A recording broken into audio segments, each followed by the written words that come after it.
Welcome to my channel where we discuss everything and all things politics, especially about the 2023 presidential election. You know that the Labour Party, the party of Peter Obi,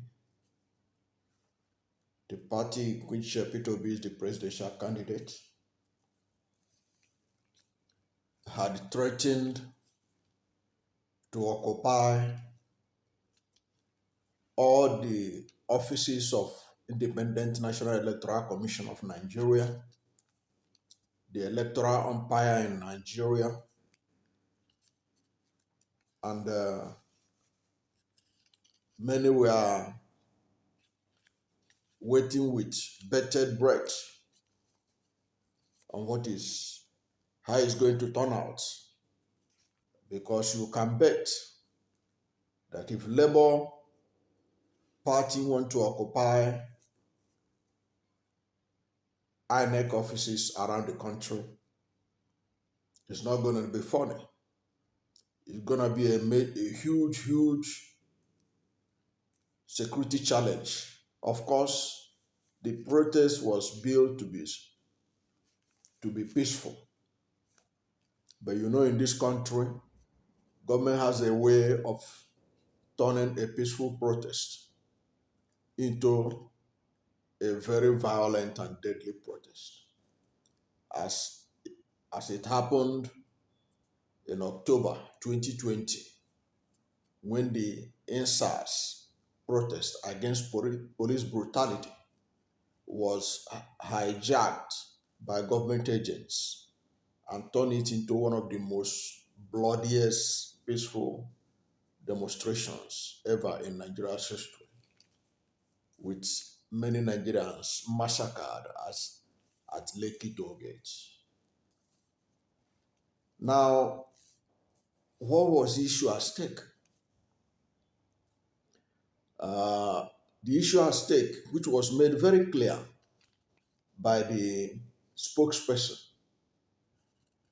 of the Labour Party, Dr. Yunus Atanko, he had accused the Independent National Electoral Commission of disobeying the order of the Presidential Election Petition Tribunal, which had directed it to grant the party and its presidential candidate, Peter Obi, access to true certified copies of materials used in the conduct of the presidential poll on February 25, 2023. Tanko said the order of the tribunal was duly served on INEC on March 3, even though the commission was also present and represented at the tribunal when the order was made. He said that the party also sent a letter to the commission on March 6, reminding the electoral umpire that it was yet to obey the court order. According to Yunus Satanko, we therefore call on, that's Yunus Satanko, after saying all this, he now decided that, look, the only language these people understand is the language of the street. So he now said, and I quote, that's what he declared in his press conference. He said, we therefore call on the general public to note the level of lawlessness and brazen disobedience to a lawful order of a court by an important statutory agency such as INEC, which is a well-calculated attempt to undermine and frustrate the presentation of the petition by the Labour Party and its presidential candidate Peter Obi before the tribunal in good time. In the light of this, he said that Labour Party will embark on nationwide protest at all INEC offices across the country to drive home their frustration with the attitude of INEC. And you know, Labour Party has one thing going for it. His presidential candidate, Mr. Peter Obi, is enjoying mass appeal than any other presidential candidate in Nigeria. Right now, he is the most significant political figure in Nigeria right now. And his politics is being propelled by the obedient movement. This obedient movement has become the albatross of politicians who are still living in the past.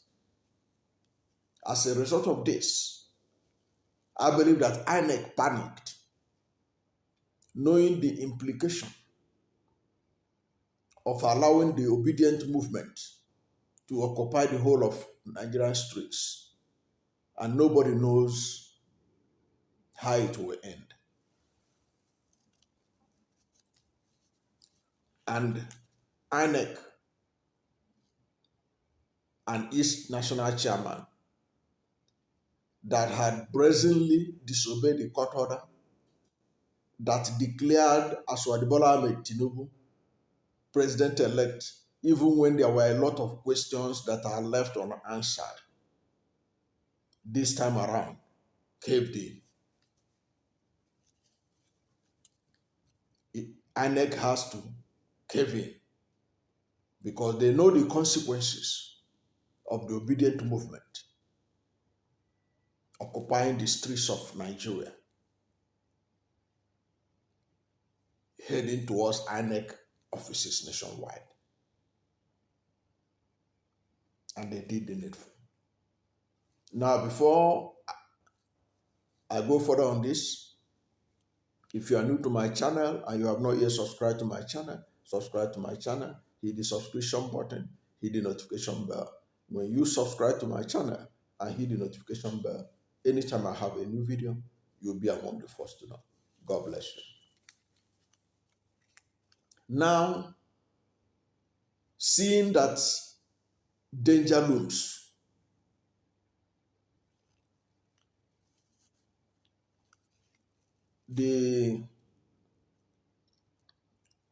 on Monday, the INEC chairman invited Labour Party lawyers to the INEC office. And that was the thing that helped to douse the tension. And Labour Party obviously don't have any need, at least for now, to hit the street. Because following an invitation for a noon meeting from the INEC, the Labour Party suspended its plan for a nationwide protest over the refusal of the electoral body to inspect electoral materials used for the February 25, 2023 presidential election. The Labour Party and its presidential candidate, Mr. Peter Obi, had rejected the outcome of the poll won by APC presidential candidate Aswad Bola Ahmed Tinubu over alleged manipulation by the electoral umpire. Of course, many of us know that Tinubu scored 8,794,726 votes, according to INEC announced results, which is being disputed, to defeat Atiku of the People's Democratic Party and Peter Obi of the Labour Party, who pooled 6,984,520 votes and 6,101,533 votes, respectively. Now, at the meeting, which was at the instance of INEC and held at the Commission's headquarters in Abuja, INEC Chairman Mahmoud Yakubu said the commission had nothing to hide and assured the Labour Party's legal team of free access to all the documents it requested to prosecute its case before the Presidential Election Petition Tribunal sitting at the Abuja Division of the Court of Appeal. During the meeting, Dr. Livy Ezugu, Ezugu led a team of 60 lawyers for Peter Obi to discuss the modalities for obtaining the documents. Now, in the interaction with the lawyers of Peter Obi, this is what Yakubu said. He said, INEC has nothing to hide. You cannot say, really? He said, documents available at the headquarters will be given immediately.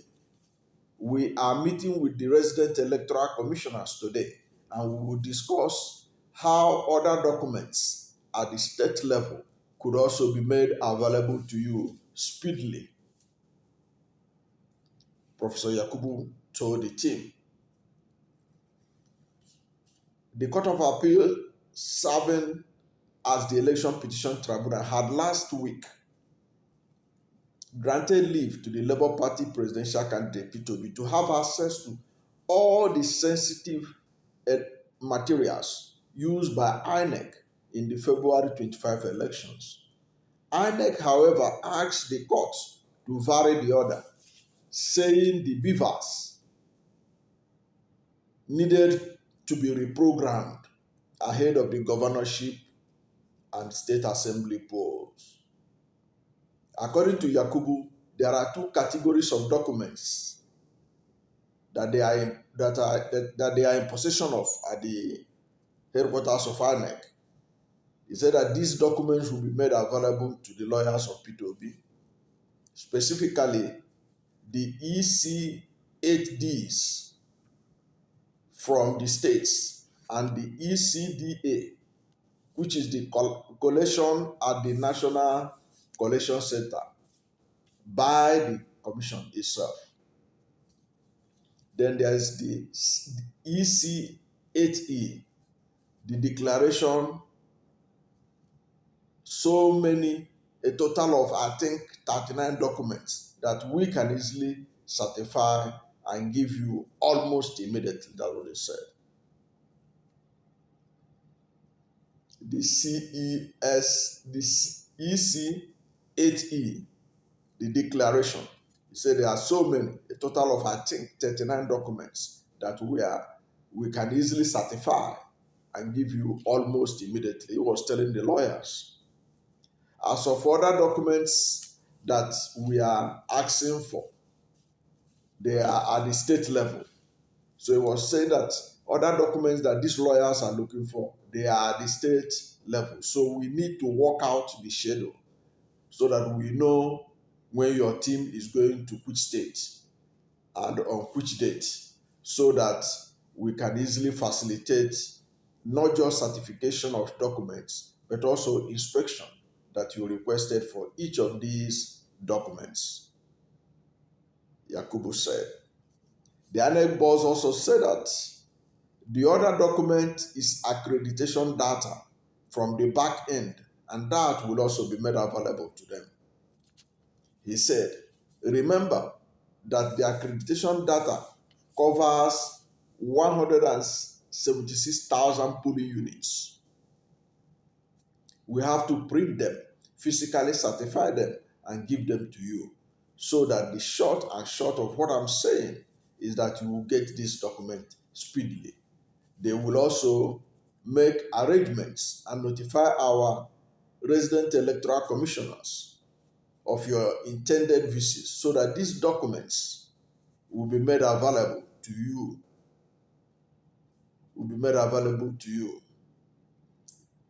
At that level, including access to inspection of any category of materials. So INEC, that had been prevaricating,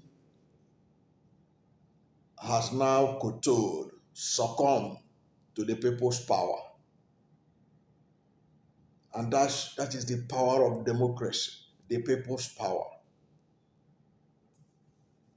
Now, in his response, Uzogu, Uzogu, who is the uh, who led the lawyers of Peter Obi to that meeting, because the main man who is the leader of Peter Obi's legal team was unavoidably absent. You know, he is involved with David Adeleke, Governor Adeleke of Osun State. His case came up on Monday too. His case on about his sacking by the tribunal in Osun State, and Barrister Ikpeazu SAN, who is leading P2B's team, is the governor of Osun State's lawyer. So I think that was why it was Uzuku that led this very delegation of lawyers of P2B to go and meet with INEC. In his response, Uzuku said that the petition is time sensitive. He was trying to remind the INEC chairman that the petition is time sensitive, and they have really eaten up the time of P2B. Look at what he said. He said, we have 21 days to file a petition on behalf of our clients. Out of these 21 days, we probably have about 10 days to go. And up till now, we have not received any documents. We have written to INEC requesting for the documents. So you can see how INEC has been frustrating the legal team of P2B. Because under the Electoral Act, there is a window, a small window. Just 21 days, you have to file all the things you have to file. Now the P2B team INEC have wasted 11 days for them, which means a lot in an important election petition like this. Now they have barely 10 days. And look at the amount of data they have to deal with. I think the lawyers of P2B, they have their job cut out for them. Imagine the number of polling units across the country, 176,000. That's the amount of data they have to sift through to get the evidence they need to convince the tribunal and eventually the Supreme Court that INEC wrongfully declared Asiwaju Bola Ahmed Tinubu the president-elect after the February 25 presidential election.